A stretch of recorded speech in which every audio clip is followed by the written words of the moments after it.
Hallo und herzlich willkommen zu einem neuen Videotutorial. Ich bin's wieder, Sonja von The Art of Stamping. Heute möchte ich euch zeigen, wie ich den Hintergrund zu dieser Osterkarte mit Stabilo-Pens gestaltet habe. Inspiriert dazu hat mich meine Bloggerfreundin Julia.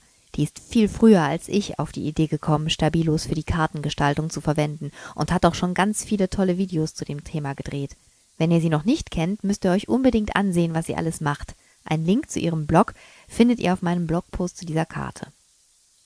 Hier seht ihr jetzt die verschiedenen Materialien, die ich verwendet habe. Da sind zunächst natürlich die Stabilos.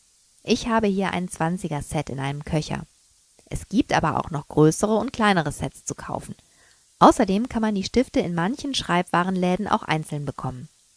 Für den Hintergrund, den ich hier machen werde, verwende ich ohnehin nur 3 Farben: Pink, Lila und Petrol. Dann habe ich noch eine Kartenbasis in hellrosa, ein Osterei-Panel, das ich mit der Silhouette ausgeschnitten habe. Die Datei dazu stammt aus dem Silhouette-Shop.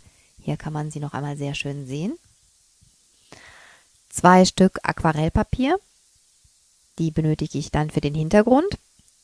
Das Basic Die Set von Mama Elephant, mit dem ich später das Aquarellpapier zurechtstanzen werde. Da sieht man es, so soll es später aussehen.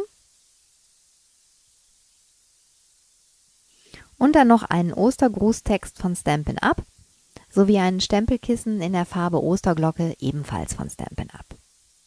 So, dann kann es jetzt losgehen mit dem Hintergrund. Nein, eins brauchen wir noch. Eine kleine mit Wasser gefüllte Sprayflasche oder ein Mini-Mister, um die Farbe aus den Stiften etwas zu verdünnen und fließfähiger zu machen. Als erstes nehme ich mir die Farben, die ich ausgewählt habe, und male sie in einem zufälligen Muster auf einen nicht porösen Untergrund. Ich verwende hier ein Craft Sheet von Tim Holtz. Wer das nicht hat, kann aber auch eine stabile Folie, ein größeres Stück Plexiglas oder etwas Ähnliches verwenden. Wichtig dabei ist, dass die Farbe in den Untergrund nicht einzieht, sondern darauf liegen bleibt. Die Fläche, die ich hier mit den Stiften ausmale, entspricht in etwa der Größe meiner Aquarellpapierstücke. Wenn ich mit dem Muster, das ich gemalt habe, zufrieden bin, nehme ich den Mini-Mister und sprühe die Farbe 2- bis 3-mal ganz leicht an. Wirklich nur leicht, denn wenn man zu viel Wasser nimmt, werden die Farben später zu blass. Dann nehme ich das Aquarellpapier und sprühe das auch noch einmal kurz an und dann drücke ich es in die verdünnte Farbe hinein. Das ist immer ein sehr spannender Moment jetzt gleich, wenn man das Papier hochnimmt, um zu sehen, was denn geworden ist aus dem Muster, das man aufgemalt hat. Schön, wie die Farben leuchten, das gefällt mir richtig gut. Ja, wenn man mit dem Muster zufrieden ist, kann man es trocknen lassen. Wenn man aber, wie ich hier möchte, dass die Farben noch ein bisschen stärker ineinander fließen, kann man einfach noch ein wenig Wasser aufsprühen und das Ganze dann noch ein wenig ineinander fließen lassen. Man kann das Papier, auch wie ihr hier seht, noch einmal in die übrig gebliebene Farbe hineindrücken, um zusätzliche Akzente zu setzen. Das Ganze mache ich so lange, bis ich mit dem Ergebnis zufrieden bin. Und danach ist meistens immer noch genug Farbe auf der Matte vorhanden, um noch einen weiteren Hintergrund zu gestalten. Die fertigen Hintergründe kann man dann an der Luft trocknen lassen oder den Prozess mit einem Heißluftföhn beschleunigen. Das mache ich meistens so, weil ich dann doch eher etwas ungeduldig bin. Das Ergebnis sieht dann nachher so aus, zum Beispiel. Wer will, kann auch auf diesen Hintergründen noch ein bisschen Farbe aufbringen, zum Beispiel indem man ein paar Farbspritzer hinzufügt. Dazu malt man dann nochmal ein bisschen Farbe auf den Untergrund, fügt etwas Wasser hinzu, taucht einen feuchten Pinsel hinein und spritzt diese verdünnte Farbe dann mit dem Pinsel auf das Papier. Man könnte so einen Hintergrund jetzt auch nochmal bestempeln oder so, wie man das halt möchte. Mir reicht es so mit der Farbe und den paar Farbspritzern. Bin ich ganz zufrieden. Ich habe alles trocknen lassen und die fertigen Hintergründe dann mit der großen Wellenschablone aus dem Mama Elephant Basic Stanzschablonen-Set ausgestanzt. Ja, und jetzt stemple ich den Grußtext auf das vorbereitete Panel. Dazu habe ich mein Misty verwendet. Ein ganz großartiges Tool, das mich immer wieder aufs Neue begeistert. Im Grunde genommen handelt es sich um einen Stempelsetzer, der es einem ermöglicht, einen Stempel punktgenau an einer zuvor bestimmten Stelle abzustempeln und das mehrmals hintereinander. Für dieses Panel war mir das zum einen wichtig, weil ich ein besonders intensives Gelb für den Grußtext haben wollte, das nur durch mehrmaliges Übereinanderstempeln erzielt werden kann. Und zum anderen, weil ich mehrere gleiche Karten auf einmal gestaltet habe, den Stempel dafür aber nur ein einziges Mal positionieren musste. Leider ist das Misty derzeit nur in den USA direkt bei der Herstellerin zu beziehen.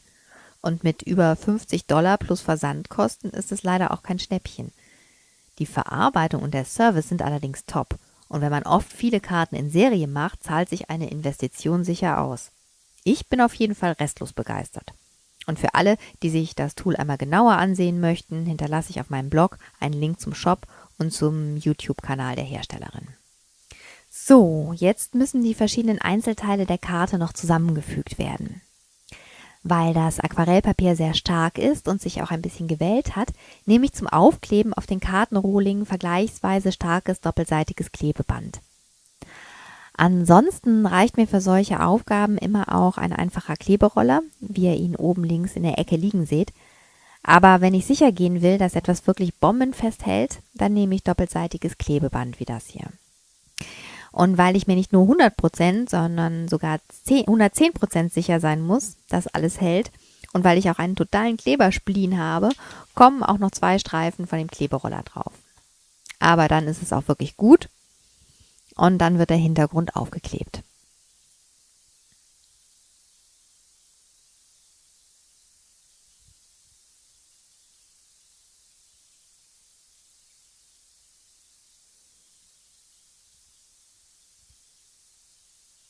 Ja, als nächstes ist dann das Panel dran. Das verziere ich jetzt zunächst noch mit ein paar Pailletten. Da brauche ich immer ein bisschen für, die wähle ich mir dann in Ruhe aus und schiebe sie hin und her auf meinem Panel. Das dauert ein bisschen, damit will ich euch jetzt nicht nerven. Da habe ich es endlich fertig bekommen. Und noch mit ein paar Schmucksteinen. Die sind jetzt von Stampin' Up. Und da kann man sehen, die sind auf so einem Trägerpapier drauf und haben unten drunter einen Kleber. Und die nehme ich immer mit einer Pinzette ab und klebe sie dann auf. Das finde ich geht immer besonders gut damit. Ja, und wenn ich dann fertig bin und alles schön verziert habe, bringe ich auf der Rückseite so etwa 2 cm dickes 3D-Schaumband an. Gut verteilt, damit das Panel später beim Auspacken oder Verschenken der Karte nicht versehentlich eingedrückt wird. Ja, und danach ist die Karte auch schon fertig. Ich hoffe, euch hat mein Tutorial gefallen. Zusätzliche Informationen zu den verwendeten Materialien findet ihr noch auf meinem Blog und einen Link dazu gibt es in der Videobeschreibung hier auf YouTube.